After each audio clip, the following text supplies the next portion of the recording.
the second of our SVN talks. We're going to have a look in this one at how we can use SVN almost on a day-to-day basis. So for committing new code, for uploading new resources like images and assets and sharing those amongst the team, and also for things like dealing with merge conflicts where two or more people modify the same piece of code together and both then try to commit their changes up onto the server. Now, there is one small change that I want to make from the last video. In the last video, we had one member of the team create an initial project, and it was called My Super Game. So this is the version here up at the top, My Super Game. And they had pushed that up onto SVN, and then every other team member had to check out their own version. Because I wanted to simulate two different people modifying things in the same computer, I checked out a version called My Super Game 2. So I had My Super Game and My Super Game 2. I don't want to do that. That's going to add to a little bit of confusion. So the My Super Game 2, I'm going to basically delete. And I'm going to check out a new one. I'll store it in a different directory, but I'm going to give it the same name. If you did check out with a different project name, it's just going to result in conflicts up in SVN, because then you'll have two different files for two different project names, and that's probably not where you want to go to. So we're assuming here one person has committed. Then for every other person, they are checking out their own local version to their machine from the source control. So I go check out from subversion. I'm doing My Super Game, same as before. We want to check out from this the trunk of the project. We'll check it out. What I'm going to do differently, so before it was My Super Game 2, I'm going to stick it, let's say, down in temp, Android, and I will create a project here called My Super Game. So, oh, it exists, I believe. Nope, it doesn't. New folder, My Super Game. There we go. So I have My Super Game as a folder, and I'm going to add it into that. And it tells me whereabouts destination is, things like that. Okay. SVN format, same as before, 1.8. So none of these things changed. The only thing that's changed is I'm giving it a different name. Now, it's going to make this demonstration a little bit more complex, because I'm going to have two projects opened called My Super Game and My Super Game. So we'll just have to think carefully about who's actually making changes to the code. So I'll try to explain this clearly as we go through the demo. Now, we're checking it out. You can see here that same as before, do we want to add some things into Subversion. Now, the reason we get that is that when we check this out, it creates a local project. And in creating that local project, it creates some files, and it's detected that there it's created some files that are not up in the source control, up in the server, and is asking us, do we want to add them? We don't. We created an ignore list because we want actually to exclude a lot of files. Now, at this point, we have My Super Game. This is the version that all of the other team members have checked out. I've got a little bit of setup just to do. Now I'm going to run it. The reason I run it is that this generates all of the build directories and things like that. So I want to get it to both the project has initially created. Then I'm going to look at my ignore list and to make sure I'm excluding things that I don't want to add up onto source control. So I'm actually going to run it. I'm just going to compile the thing, get it to the APK files set up. In the last video, I showed you how you can go into settings and you can add or set up your ignore list there. I'm going to do it slightly differently in this one, but you can use either approach. Down at the bottom, you'll see that you have a tab for version control. If you click on that, it's going to bring you up details of what has changed. So under default, anything under default are files that exist up on the server, but that have been changed locally. So app.iml is a file that exists in the server, but whenever I created this project locally, it got changed. That's why it's appearing there. Now, we're going to basically ignore this one because it will disappear whenever the changes sort of get filtered through.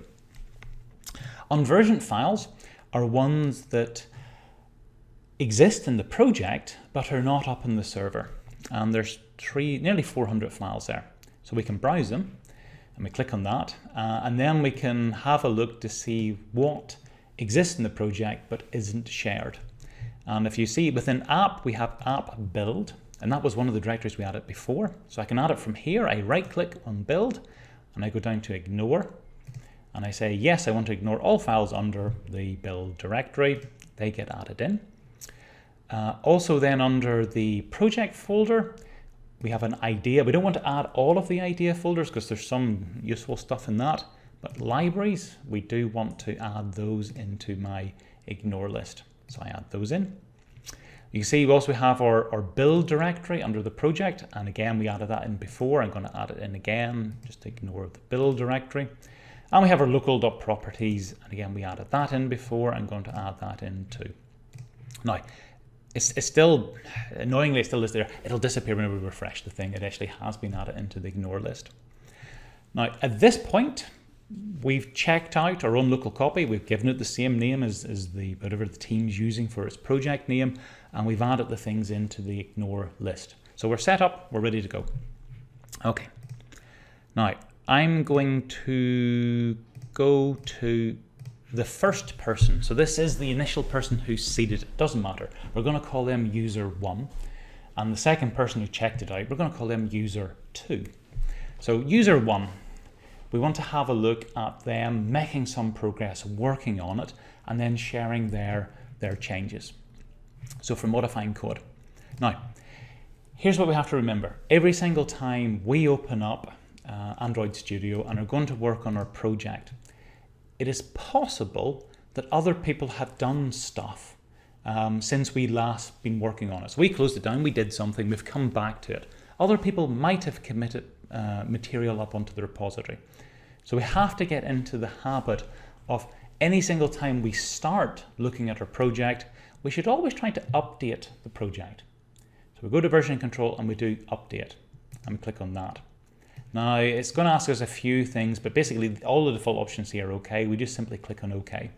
When we click on OK, what it will do is it'll go off to the server and it'll have a look at the files that are stored in the server. It'll check them against the local ones and try to work out, has anything changed? So we do OK. And it's going to do that. And again, it has come up with one file, misc.xml. It's one of the project files. Whenever we make some changes and commit it, it will actually disappear from this list. So don't be too worried about seeing that initially. If you actually right click on it, or actually just double click on it, you can see the contents, and under the right click menu, you can show the differences. So if I just resize this slightly to get it onto the window. So over here, we have the server version, and we have the version that's stored locally, and it shows you what new contents have been added into it, what the difference actually is. But this one, but we're going to ignore because it will disappear whenever we update this version to contain that modified one. Okay, key point there, any single time you go into Android Studio, always update your project. Always check to see has anything changed, and get into the habit of checking your version control window to see has there been any changes. Now, let's assume that we've done this and we've taken due recognition of any of the changes.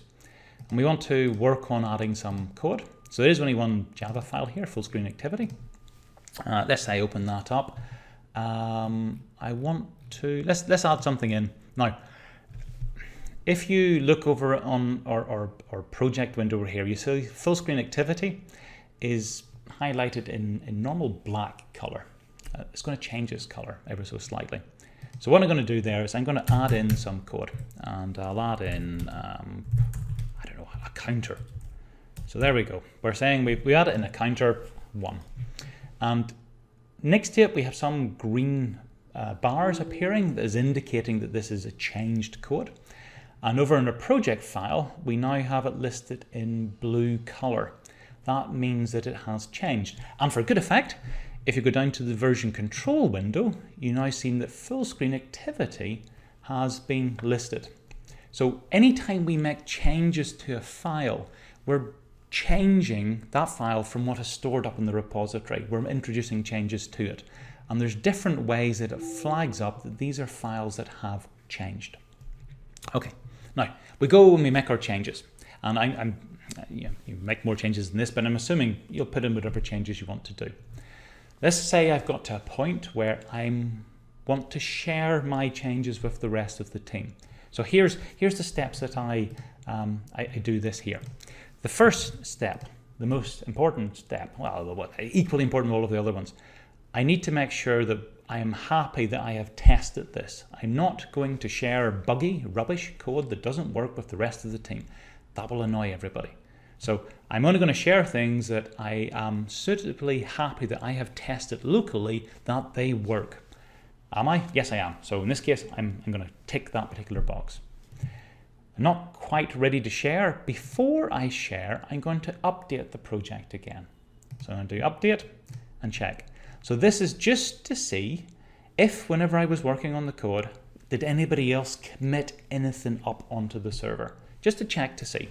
So I've done my update and there's no changes. They would be appearing down here if anybody had changed things. So I'm happy my code works. I'm happy that there's to be no changes on the server that I need to take into account. So now I can go to version control and I can commit my changes. And we can see here we get an overview of what we're committing. So we're committing MISC and our full screen activity, and we're happy to do both. And we give it a comment that I've added a counter. It's useful to give the comments and to put in who did it, because there's a log facility and you can then sort of trace back through each of the commits to see what happened. You want to do this, the reason why that's important is that let's say that a week ago you made a change and you've discovered that it had an unforeseen consequence. It was buggy in some non-immediate sense.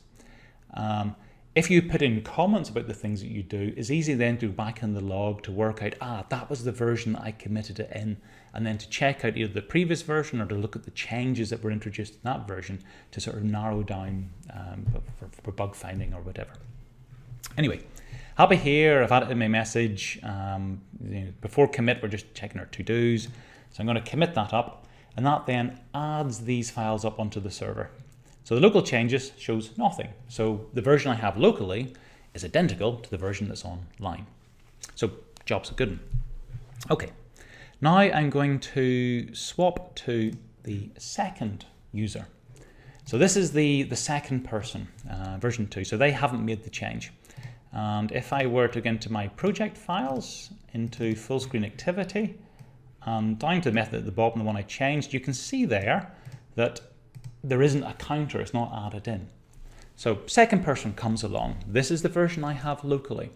What I always want to do is to, initially, we update our project. So we check to see, has anybody done anything to the project since I last came to it? So I do update, use the default settings, and it's going to go and check online, and you can see there that we have, well, a few things come up. We've got a merged conflict. So miscellaneous XML is a file that we changed in the previous one, we've changed locally.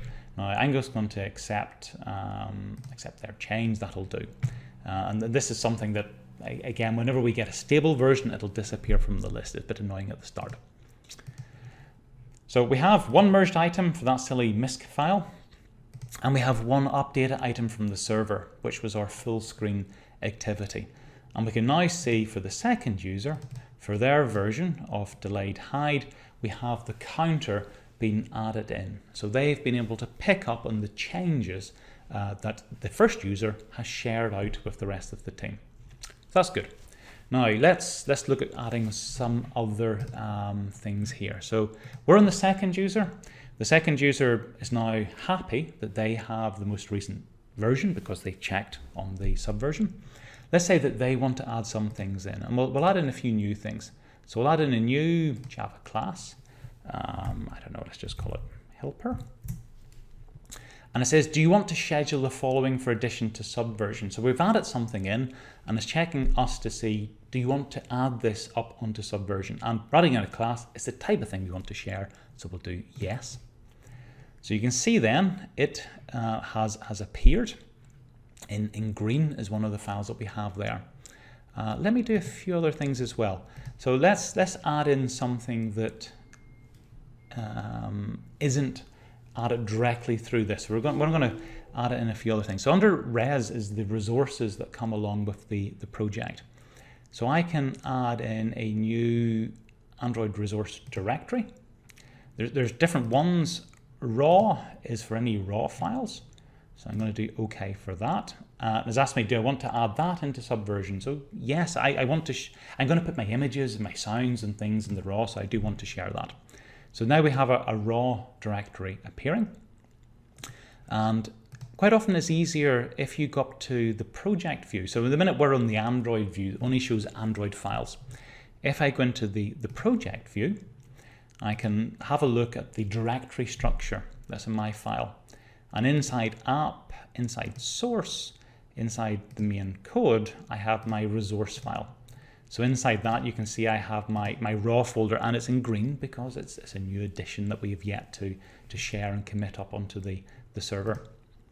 Let me just add a new directory inside that called images. And again, do I want to add it? Yes, I do. Right. So let's do something a little bit different.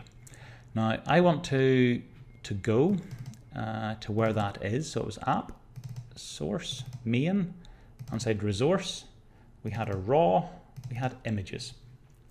Now that was the most recent directory, and I'm going to just copy and paste in an image into that.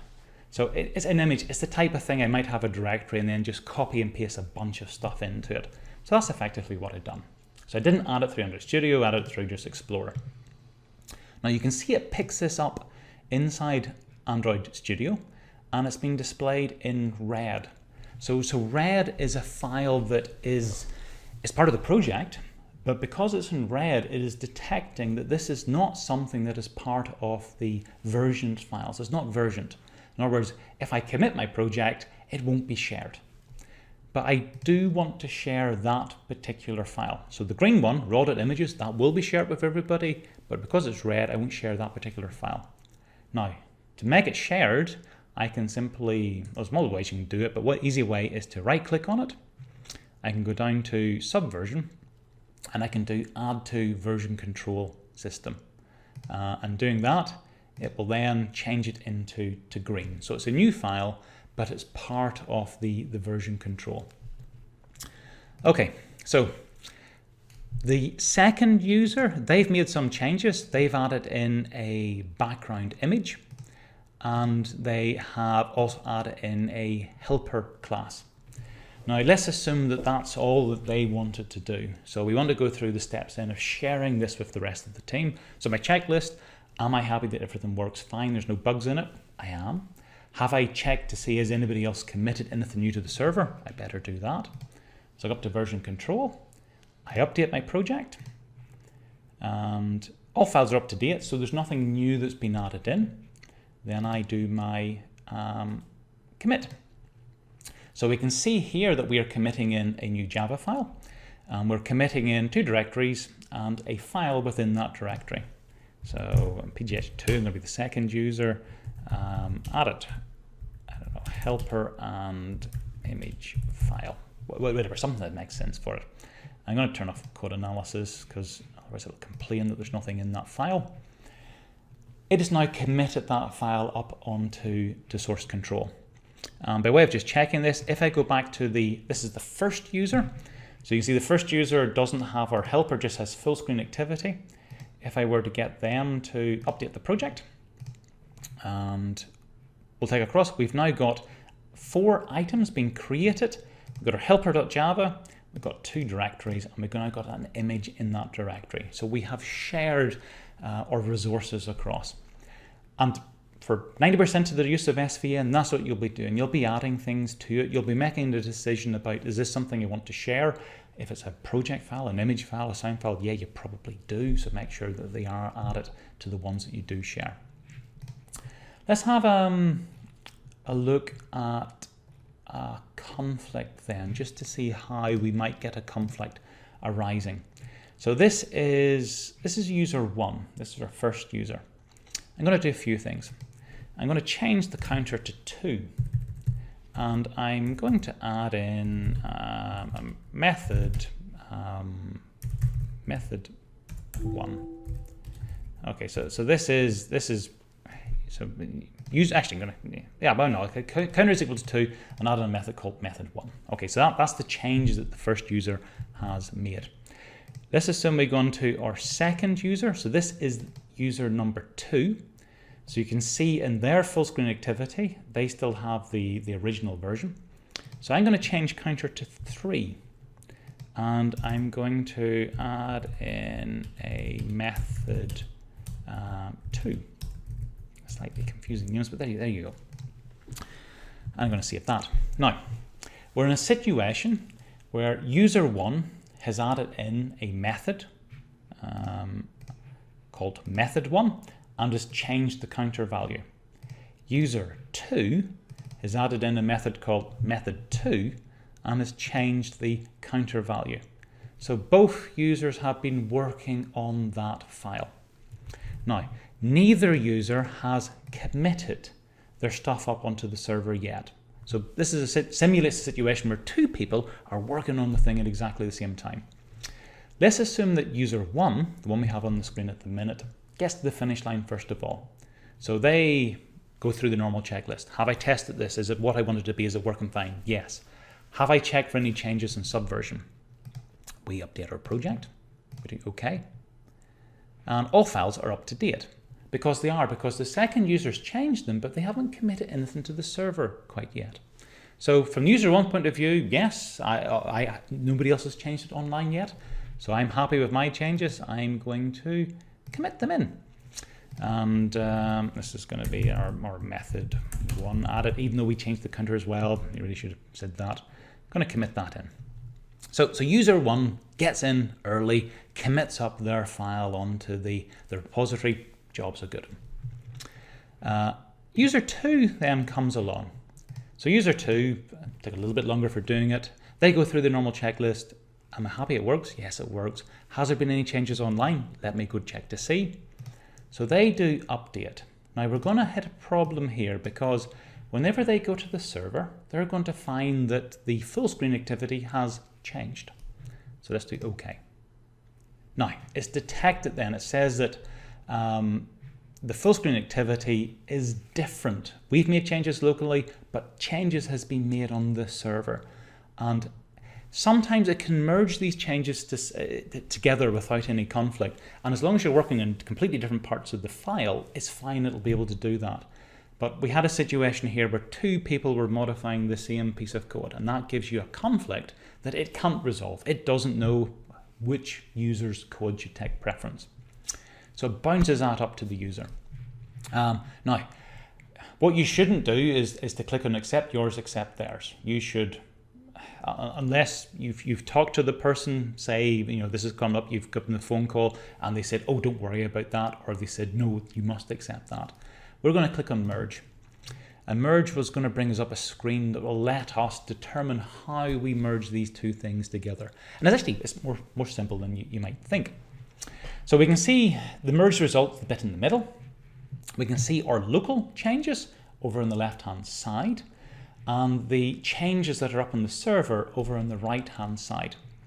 So over on the left-hand side, this is user 2. Over on the right-hand side is user 1.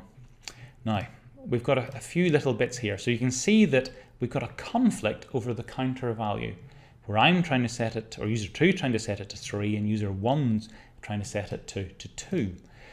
We've got a decision there. Whose change do we accept, or do we just ignore both changes and go with the default one? Now if this is user 2 that's doing this, I'm just going to accept my change, and who cares about user 1? They should have contacted me or discussed this. You can get into issues doing this.